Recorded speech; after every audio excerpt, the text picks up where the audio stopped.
Hello friends. Last time हम लोगों ने लास्ट लेक्चर में ग्लाइकोजन किया था और स्टार्च किया था। आज एक छोटे से स्टोरी टाइप इवेंट से समझेंगे कि कैसे हमारे बॉडी में स्टार्च और ग्लाइकोजन का मैकेनिज्म चलता है। एक सपोज करिए ये प्लांट है, सनलाइट के प्रेजेंस में ये कार्बन डाइऑक्साइड ले रहा है प्लांट, और फोटोसिंथेसिस के प्रोसेस में ये क्या बना लेगा? ग्लूकोज बना लेगा। ग्लूकोज बनाएगा, प्रोसेस को कहेंगे फोटोसिंथेसिस। क्या कहेंगे? फोटोसिंथेसिस। अब ये ग्लूकोज प्लांट में ग्लूकोज के फॉर्म में स्टोर नहीं रहेगा। प्लांट में ये स्टार्च बना लेगा। अब इस स्टार्च को हम लोग खाएंगे एज फूड, खाना खाएंगे, और खाना खाने के बाद डाइजेशन होगा। और डाइजेशन के लिए हम लोग कहते हैं कि digestion is the process of hydrolysis. तो कहेंगे intake as food and digested, यानी हाइड्रोलाइसिस। अब जब डाइजेशन होगा तो ये स्टार्च जो है ये कन्वर्ट हो जाएगा किस चीज में? ग्लूकोज। फिर से ग्लूकोज में कन्वर्ट हो गया। हाइड्रोलाइसिस हुआ, ये ग्लूकोज में कन्वर्ट हो गया। और अब ये ग्लूकोज कहाँ ये कन्वर्जन हुआ? ये डाइजेशन हुआ कहाँ? स्मॉल इंटेस्टाइन में। और स्मॉल इंटेस्टाइन में जो विली है वो विली ब्लड में एब्जॉर्ब करेगा इस ग्लूकोज को, यानी ये ग्लूकोज अब कहाँ गया? ब्लड में आ गया। Absorb in blood. तो अब ब्लड में जब ये ग्लूकोज आ गया तो अब ब्लड तो पूरे शरीर में फैल रहा है, तो पूरे शरीर में ये ग्लूकोज अवेलेबल होगा फॉर एरोबिक रिस्पिरेशन। खाना खाया तो उसमें चावल रोटी खाया तो स्टार्च खाया, डाइजेशन हुआ तो फिर ग्लूकोज में टूट गया, और स्मॉल इंटेस्टाइन में आफ्टर डाइजेशन विल्ली के थ्रू एब्जॉर्ब होकर ब्लड में आ गया। और ब्लड हमारे पूरे शरीर में जो सेल्स हैं वहां तक पहुंच रहा है, यानी वहां तक ग्लूकोज अवेलेबल करवा रहा है। वहां एरोबिक रिस्पिरेशन होगा, और एरोबिक रिस्पिरेशन से दो प्रोडक्ट्स हमारे तक आना है। एक तो एटीपी हमको मिलेगा जिसको कहते हैं एनर्जी करेंसी, यानी ग्लूकोज से एनर्जी मिला उनको, और दूसरा कार्बन डाइऑक्साइड जो हम लोग एक्सहेल करेंगे और फिर वो एटमॉस्फेयर में चला जाएगा, और प्लांट फिर उस कार्बन डाइऑक्साइड का यूटिलाइजेशन करके फोटोसिंथेसिस ग्लूकोज बनाएगा। ग्लूकोज फिर स्टार्च में कन्वर्ट होगा, और स्टार्च को फिर हम लोग खाएंगे, फिर ग्लूकोज, फिर एरोबिक। तो ये एक साइकिल चल रहा है। दूसरा कि क्या सारे के सारे ग्लूकोज यूज हो जा रहे हैं एरोबिक रिस्पिरेशन में? तो कहेंगे नहीं, बाकी ग्लूकोज ग्लाइकोजन के फॉर्म में स्टोर होगा। पीछे के लेक्चर में मैं आपको ग्लाइकोजन के स्ट्रक्चर के बारे में बताया कि ग्लाइकोजन अल्फा ग्लूकोज का पॉलीमर है। तो जो एक्स्ट्रा ग्लूकोज जितने रह गए वो सारे के सारे ग्लाइकोजन में कन्वर्ट हो गए। डाइजेस्टिव सिस्टम में हम लोग और सर्कुलेटरी सिस्टम में पढ़ते हैं एक हेपेटिक पोर्टल वेन। यह हेपेटिक पोर्टल वेन हमारे जीआईटी स्मॉल इंटेस्टाइन से लिवर को कनेक्ट करता है। तो डाइजेस्टेड प्रोडक्ट पहले लिवर में जाएगा, वहां जो एक्स्ट्रा ग्लूकोज होगा वो ग्लाइकोजन में कन्वर्ट हो जाएगा और स्टोर हो जाएगा। अब कहेंगे कि क्या हर हमेशा हम लोग खाना खाते हैं? तो जवाब आएगा नहीं। लेकिन हर हमेशा हम एरोबिक रिस्पिरेशन कर रहे हैं, हमारा शरीर एरोबिक रिस्पिरेशन कर रहा है, यानी हर हमेशा ग्लूकोज की जरूरत है। हर हमेशा ग्लूकोज की जरूरत है, लेकिन हर हमेशा खाना नहीं खा रहे हैं। तो ब्लड में ग्लूकोज लेवल कैसे मेंटेन है? तो यही ग्लाइकोजन टूट टूट के ग्लूकोज दे रहा है, यही ग्लाइकोजन टूट टूट के क्या दे रहा है, ग्लूकोज, और यही ग्लूकोज सेल को फिर ब्लड के थ्रू अवेलेबल होगा, एरोबिक रेस्पिरेशन में यूज होता रहेगा। ठीक, अब जरा देखिए, ग्लूकोज से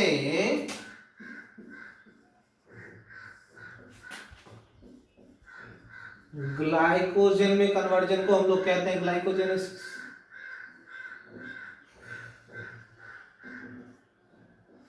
और ग्लाइकोजन का ग्लूकोज में टूटना that is glycogenolysis. Glucose to glycogen कहेंगे ग्लाइकोजेनेसिस, और ग्लाइकोजन का ग्लूकोज में टूटना ग्लाइकोजिनोलाइसिस। अब ये काम करता है इंसुलिन, किसका, ग्लाइकोजेनेसिस, और ग्लाइकोजिनोलाइसिस का क्या करता है, ग्लूकागॉन। यानी ये ग्लाइकोजन से ग्लूकोज में टूटने का जो प्रोसेस है ग्लाइकोजिनोलाइसिस, ये किसके जिम्मे है, ग्लूकागॉन के। अब ग्लूकोज का ग्लाइकोजन में बनने का जो प्रोसेस है वो किसके जिम्मे है, इंसुलिन के जिम्मे है। ठीक है,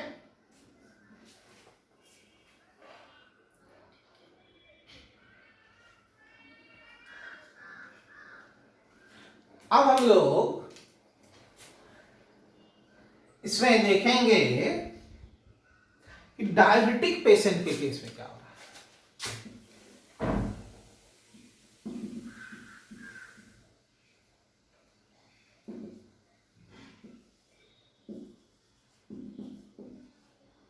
डायबिटिक कंडीशन में क्या हो रहा है। अब देखिए कि डायबिटीज वाले पेशेंट में इंसुलिन नहीं बनता है। इसको एक एग्जांपल से कंपेयर करेंगे। दो ढंग के इंडिविजुअल को लेते हैं। एक है एक डेली वेजेस वाला मजदूर जिसका कोई बैंक अकाउंट नहीं है, और एक मंथली सैलरी वाला आदमी जिसका एक बैंक अकाउंट है और महीने में एक बार उसके अकाउंट में सैलरी आती है। डेली वेजेज वाले जो मजदूर है वो आज काम किया, कमाया, खाया, कहानी खत्म। फिर वो कल कमाएगा, कल खाएगा, कहानी खत्म। फिर नेक्स्ट डे कमाएगा, उसे सामान लाएगा, खाएगा, खत्म। और यदि थोड़ा बहुत कुछ बचा के भी रख पा रहा है पैसा तो उसको समझो कि चोर चोरी करके चला जा रहा है। लेकिन जो सैलरी वाले लोग हैं उसको महीने में एक बार अकाउंट में सैलरी आया, उससे वो अपना निकाल के एटीएम से जाके पैसा निकाल रहा है, उसे सामान खरीद रहा है, पूरे महीने भर खर्च कर रहा है, और उसी से कुछ सेव भी कर ले रहा है कि बुरे वक्त में काम आएगा। बात समझ में आ रही। अब इसी चीज को हम लोग कंपेयर करते हैं एक डायबिटिक और एक नॉन डायबिटिक इंडिविजुअल। तो जो डायबिटिक है उसको आप समझिए वो डेली वेजेस वाला मजदूर जैसा है। कैसे कि जो डायबिटिक है उसमें इंसुलिन तो बना नहीं, इंसुलिन नहीं बना। अब इंसुलिन नहीं बना तो ग्लूकोज जो है जो खाने के बाद मिला ब्लड को वो ग्लाइकोजन में कन्वर्ट नहीं हुआ, ग्लाइकोजन में कन्वर्ट नहीं हुआ। तो ग्लूकोज जितना तत्काल एरोबिक रेस्पिरेशन में यूज होना हुआ वो हुआ, और बाकी ग्लूकोज किडनी के थ्रू फिल्टर होकर बाहर निकल जाएगा जो एक्स्ट्रा ग्लूकोज होगा। इसलिए कहते हैं जो सीवियर डायबिटिक पेशेंट होते हैं उसके यूरिन सैंपल में ग्लूकोज मिलेगा। काहे? क्योंकि उसमें ग्लाइकोजन बन ही नहीं रहा। इसलिए कहा जाता है डायबिटिक पेशेंट को। अब डायबिटिक पेशेंट को ग्लाइकोजन नहीं बन रहा है तो ये जो जब खाना नहीं खाएगा उस समय जो ग्लूकोज अवेलेबल हो रहा था नॉर्मल आदमी को वो तो अवेलेबल होगा नहीं। इसलिए कहता है कि डायबिटिक पेशेंट थोड़े थोड़े इंटरवल पे थोड़ा थोड़ा खाते हैं कि थोड़ा खाया एरोबिक रेस्पिरेशन में कंज्यूम हुआ, फिर थोड़ी देर बाद पता चला ग्लूकोज डिफिशियंसी हो गई। तो हमारे केस में नॉर्मल आदमी के केस में तो ये ग्लाइकोजन ग्लूकोज दे देगा तो काम हो जाएगा, लेकिन जो डायबिटिक है उसमें ये ग्लाइकोजन तो है ही नहीं, तो फिर उसको बाहर से ही ग्लूकोज देना पड़ेगा। तो थोड़े थोड़े इंटरवल पे थोड़ा थोड़ा उसको भोजन देना पड़ेगा ताकि ब्लड ग्लूकोज लेवल मेंटेन रहे, सो दैट कि वो एरोबिक रेस्पिरेशन प्रॉपर कर सके। ठीक, इसलिए जो सीवियर डायबिटिक होते हैं उनको साथ में एक टॉफी के लिए कहा जाता है कि जब अचानक सडन ग्लूकोज डिफिशियंसी हो जाएगा तो नहीं कुछ तो एक टॉफी तोड़ लेगा। टॉफी जब चूसेगा तो क्या होगा, ग्लूकोज जाएगा शरीर में, तो ये एरोबिक रेस्पिरेशन में काम आएगा। लेकिन जो नॉर्मल आदमी उसके केस में क्या है, उसके केस में ये ग्लूकोज एक्स्ट्रा जो होगा वो ग्लाइकोजन में कन्वर्ट होगा, और खाना नहीं भी खाएगा पूरे दिन तो ये ग्लाइकोजन टूट टूट के उसको ग्लूकोज देता रहेगा, तो पूरे दिन उसको ग्लूकोज का सप्लाई होता रहेगा। लेकिन इसका भी लिमिटेशन है, इसका भी लिमिटेशन है। किसका? ग्लाइकोजन का। अब पता चला लॉन्ग टर्म स्टारवेशन में कोई आदमी चला गया, 2 दिन 4 दिन 8 दिन 10 दिन, अन्ना हजारे जी हंगर स्ट्राइक पे चले गए, लंबे समय तक हंगर स्ट्राइक पे, तो जितने ग्लाइकोजन है धीरे धीरे सारे कंज्यूम हो गए, सारे ग्लाइकोजन कंज्यूम हो गए। तो अब कहां से एनर्जी मिलेगा? फैट से मिलेगा एनर्जी। फैट टूटना शुरू होगा। तो फैट टूटने का 2 निगेटिव पॉइंट है और एक पॉजिटिव पॉइंट। पॉजिटिव ये है कि एक फैट एक ग्लूकोज के रिस्पेक्ट में, जब फैट का beta oxidation of fatty acid कहते हैं जब होता है, तो एरोबिक रेस्पिरेशन के दौरान वो ज्यादा एनर्जी देगा, ज्यादा एटीपी देगा, करीब 3 टाइम्स ज्यादा एनर्जी देगा। लेकिन 2 ड्रॉबैक। पहला ड्रॉबैक कि beta oxidation of fatty acid जब होता है तो कीटोन बॉडी बनता है, कीटोन जो हमारे शरीर के लिए टॉक्सिक है, पॉइजनस, जहरीला है। और दूसरा जो नर्व सेल है, ब्रेन न्यूरॉन्स के जो सेल्स हैं, वो फैट से एनर्जी नहीं ले सकता, वो सिर्फ ग्लूकोज से एनर्जी ले सकता है। कहां से एनर्जी ले सकता है? ग्लूकोज से। कौन? न्यूरॉन। अब कंसिक्वेंस समझिए। अन्ना हजारे जी का हंगर स्ट्राइक पे थे, doctor Naresh Trehan press conference किए, उन्होंने कहा कि घबराने की जरूरत नहीं है, अभी अन्ना जी का कीटोन नॉर्मल है। इसका मतलब कि कीटोन यदि बढ़ता तो घबराने की जरूरत थी। अब क्या इस सेंटेंस का मतलब है, इसको समझिए। इसको आप ऐसे समझिए कि यदि ब्लड में और यूरिन सैंपल में कीटोन का लेवल बढ़ा, नॉर्मल से ज्यादा हुआ, इसका मतलब है कि फैट टूटा। और फैट यदि टूटा तो इसका मतलब है कि ग्लाइकोजन खत्म हो चुका है, तब तो फैट से एनर्जी लेना शुरू किया गया है। और ग्लाइकोजन यदि खत्म है, इसका मतलब कि ब्लड को फ्रेश ग्लूकोज नहीं मिल रहा है, और यदि ब्लड में ग्लूकोज नहीं है तो नर्व सेल को ग्लूकोज नहीं मिल रहा है, और नर्व सेल को यदि ग्लूकोज नहीं मिल रहा है, तो मैं आपको बताया कि नर्व सेल सिर्फ ग्लूकोज से एनर्जी ले सकता है, यानी ब्रेन डेथ हो सकता है, इंडिविजुअल में शिफ्टेड इनटू कामा। तो इससे पहले कि आदमी कामा में चला जाए, उसको तुरंत हॉस्पिटलाइज किया जाएगा और सीधे डीएनएस चढ़ाया जाएगा, डेक्सट्रोज नॉर्मल सॉल्यूशन, सीधे ब्लड में उसको ग्लूकोज दिया जाएगा, ताकि नर्व सेल को फटाफट एनर्जी मिलना शुरू हो। इसके बारे में डिटेल हम लोग फैट के मेटाबॉलिज्म पे जब आएंगे तो करेंगे। अभी मैं आपको ये कहना चाह रहा था कि जो डायबिटिक पेशेंट होते हैं उसमें क्या होता है, इंसुलिन डिफिशियंसी होगा, और इंसुलिन डिफिशियंसी यदि हुआ तो ग्लाइकोजन नहीं बनेगा, और ग्लाइकोजन यदि नहीं बना तो उसको हर हमेशा ब्लड में ग्लूकोज लेवल मेंटेन रखने में दिक्कत होगी। तो उपाय क्या है कि थोड़े थोड़े इंटरवल पे थोड़ा थोड़ा खिलाते हैं। ठीक, बाकी इंसुलिन के बारे में हम लोग डिटेल इंडोक्राइन वाले चैप्टर में करते हैं। अब यहां से हम लोग आ जाएंगे अगले पॉलीसेकेराइड पे, that is next polysaccharide is cellulose.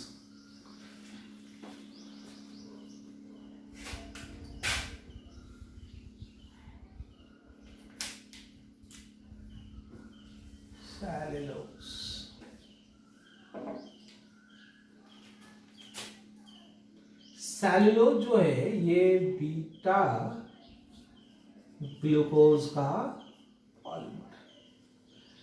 Lecture 3 जब आप देखिएगा तो उसमें आपको बीटा ग्लूकोज का स्ट्रक्चर बताया गया है। बायोमॉलिक्यूल के लेक्चर 3 में बीटा ग्लूकोज का स्ट्रक्चर बताया गया। सेलुलोज के बारे में कहते हैं most abundant organic compound on earth. पृथ्वी पर पाया जाने वाला सबसे ज्यादा अमाउंट में जो ऑर्गेनिक कंपाउंड मिल रहा है that is cellulose. Beta glucose का पॉलीमर है, यानी सिर्फ एक ही टाइप का मोनोमर है, तो कहेंगे इसको हम लोग ये होमो पॉलीसेकेराइड है। दूसरी बात कि ये सेल वॉल बनाता है, प्लांट सेल वॉल बनाता है। है, तो इसका मतलब ये स्ट्रक्चरल पॉलीसेकेराइड है। स्ट्रक्चरल पॉलीसेकेराइड है कौन? सेलुलोज। होमोपॉलीसेकेराइड और स्ट्रक्चरल पॉलीसेकेराइड। अब जरा देखिए बीटा ग्लूकोज।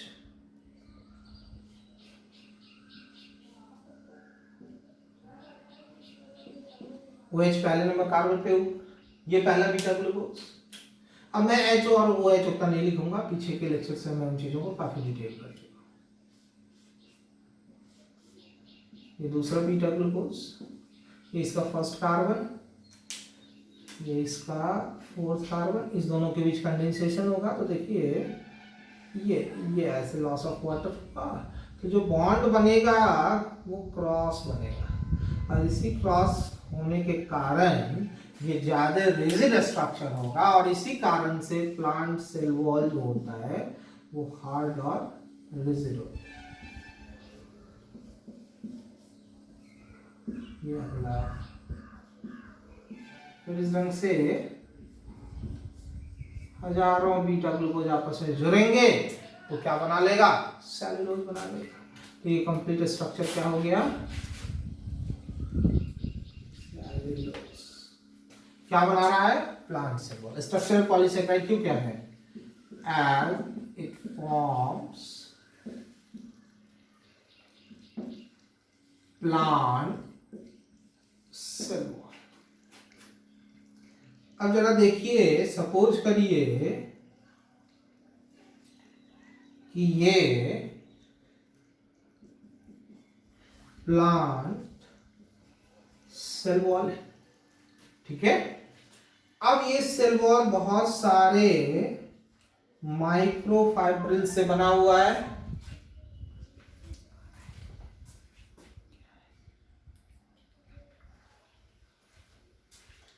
ये बहुत सारे सेल वॉल से ये प्लांट सेल वॉल बहुत सारे माइक्रोफाइब्रिल से बना हुआ है। एक माइक्रोफाइब्रिल को आप निकाल के थोड़ा मैग्नीफाई करिए तो ये बहुत सारे एलिमेंट्री फाइब्रिल से बना हुआ है। ये क्या है? माइक्रोफाइब्रिल।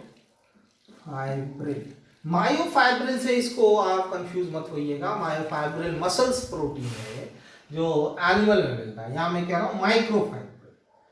तो बहुत सारा माइक्रोफाइब्रिल मिलकर बना रहा है प्लांट सेल वॉल, यानी प्लांट सेल वॉल बहुत सारे माइक्रोफाइब्रिल से बना हुआ है। अब ये माइक्रोफाइब्रिल बहुत सारे एलिमेंट्री फाइब्रिल से बना हुआ है, तो किसी एक एलिमेंट्री फाइब्रिल को निकाल के जब मैग्नीफाई करते हैं तो देखते हैं कि ये बहुत सारे सेलुलोज से मिलके बना हुआ है। ये क्या है? एलिमेंट्री फाइब्रिल, जो बहुत सारे सेलुलोज से। अब किसी एक सेलुलोज को निकालिए और देखिए कि ये बना हुआ है किसका? बीटा ग्लूकोज का। ये सेलुलोज, ये रहा सेलुलोज। तो बहुत सारे बीटा ग्लूकोज जब आपस में बीटा 1,4 ग्लाइकोसिडिक बॉन्ड बनाता है तो बना सेलुलोज। बहुत सारे सेलुलोज मिलके एलिमेंट्री फाइब्रिल, बहुत सारे एलिमेंट्री फाइब्रिल मिलके माइक्रोफाइब्रिल, और बहुत सारा माइक्रोफाइब्रिल मिलके क्या बना लेगा? Plant cell. ठीक है। अब ये प्लांट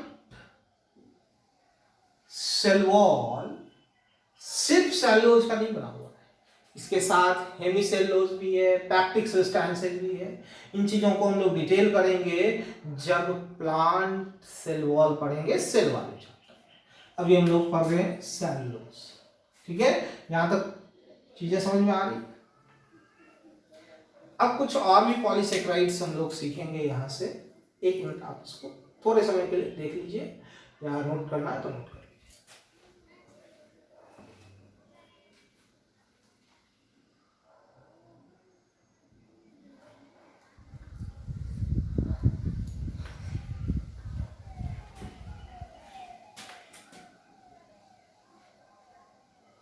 सेलुलोज के बारे में एक और चीज कह दें कि हम लोगों के पास यानी human can not digest cellulose.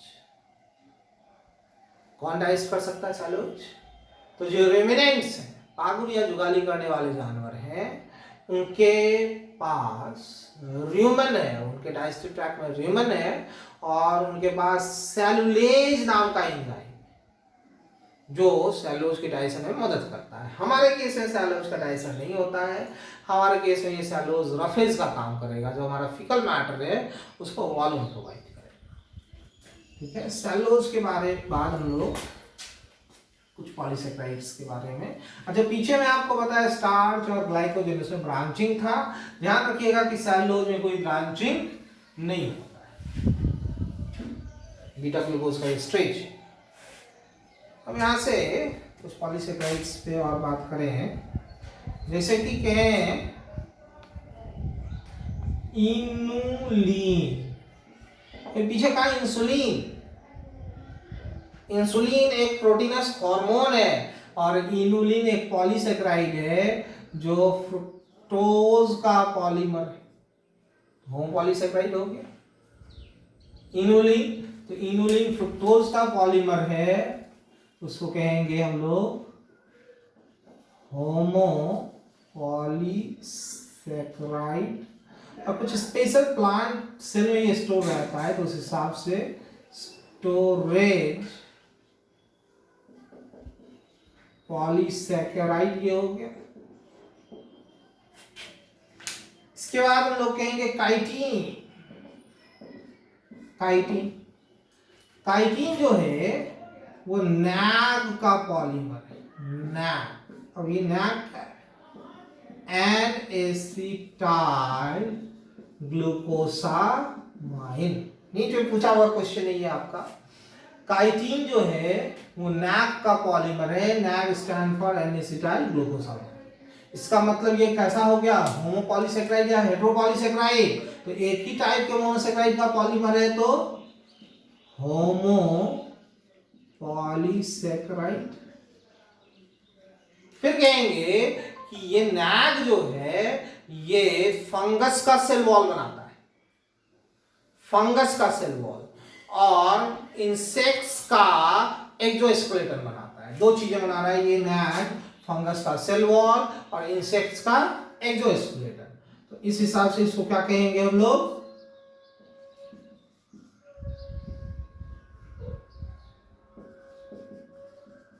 Structural polysaccharide कहेंगे। क्यों कहेंगे स्ट्रक्चरल पॉलीसेक्राइड? क्योंकि ये क्या बना रहा है, स्ट्रक्चर बना रहा है। किसका स्ट्रक्चर बना रहा है? तो fungal cell wall and exoskeleton of insects, दो चीजें काइटिन। अब आ जाए अगला, पेप्टिडोग्लाइकन।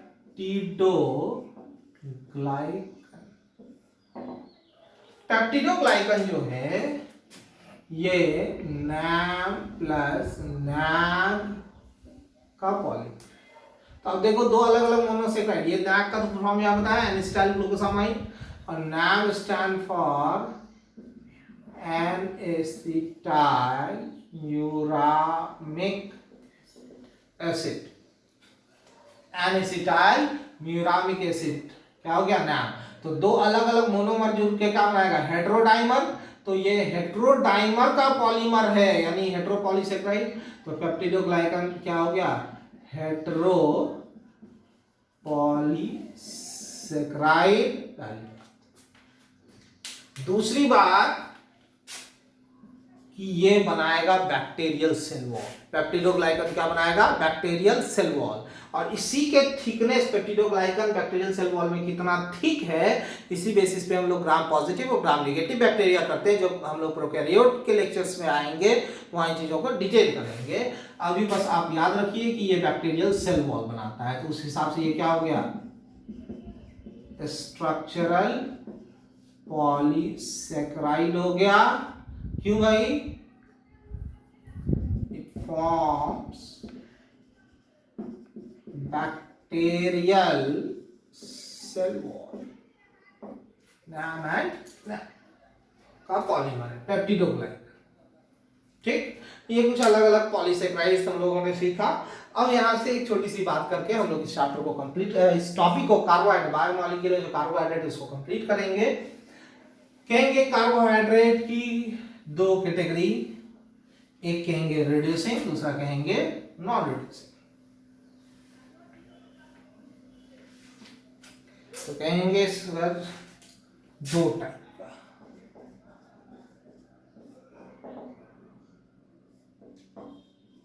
रिड्यूसिंग शुगर, दूसरा नॉन रिड्यूसिंग शुगर। अब रिड्यूसिंग शुगर किसको कहेंगे? तो वो शुगर जो Cu2+ को Cu+ में रिड्यूस कर दे। अब जरा देखिए कि 2+ है यानी 2 इलेक्ट्रॉन का लॉस है, इसमें एक इलेक्ट्रॉन ऐड कर दिया तो Cu+ हो गया। तो addition of electron is reduction. तो ये रिडक्शन जो करवाएगा, जो शुगर ये रिडक्शन करवाएगा, उस शुगर को हम लोग क्या कहेंगे? रिड्यूसिंग शुगर कहेंगे। या जो Fe3+ को Fe2+ में कन्वर्ट करते, तो यहां भी इलेक्ट्रॉन ऐड किया, addition of electron is reduction. तो ये दो में से जो कोई भी करवा दे, दे आर रिड्यूसिंग शुगर। अब ये कौन करवा सकता है? तो जिसके पास फ्री एल्डिहाइडिक और कीटोनिक ग्रुप, जिसके पास फ्री एल्डिहाइडिक और कीटोनिक ग्रुप होगा, they can reduce Cu2+ into Cu+, Fe3+ into Fe+। डायनेटिक सॉल्यूशन और फेहलिंग सॉल्यूशन में ये आपको मिलेगा। अब कहेंगे रिड्यूसिंग शुगर, इसको कहेंगे sugar having free aldehydic and और ketonic group can reduce Cu2+ into Cu+ or Fe3+ into Fe2+ are called reducing sugar. Example, जितने मोनोसेक्राइड्स होंगे, आप पीछे के स्ट्रक्चर्स पे जाके देख लीजिए, सब पे या तो एक एल्डिहाइडिक या कीटोनिक ग्रुप है जो फ्री है, जो किसी से अटैच नहीं है। इसका मतलब सारे मोनोसेक्राइड एंड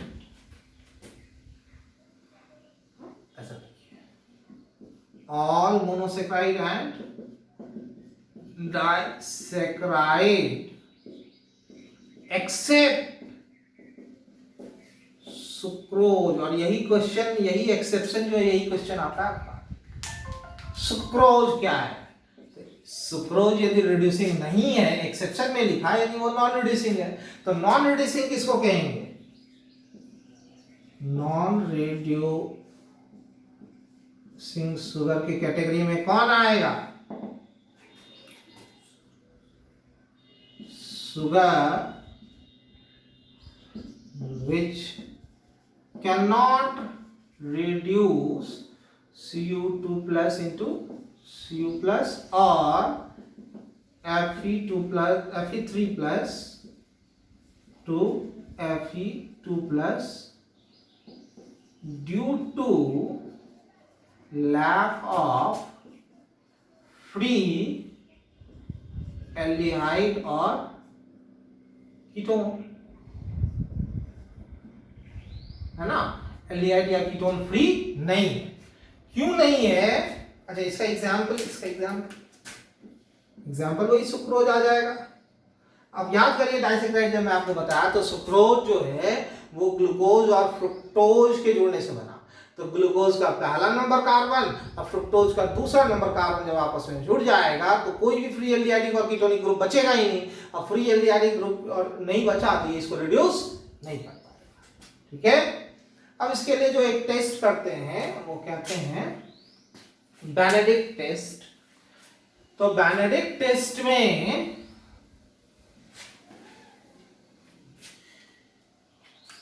याद रखिए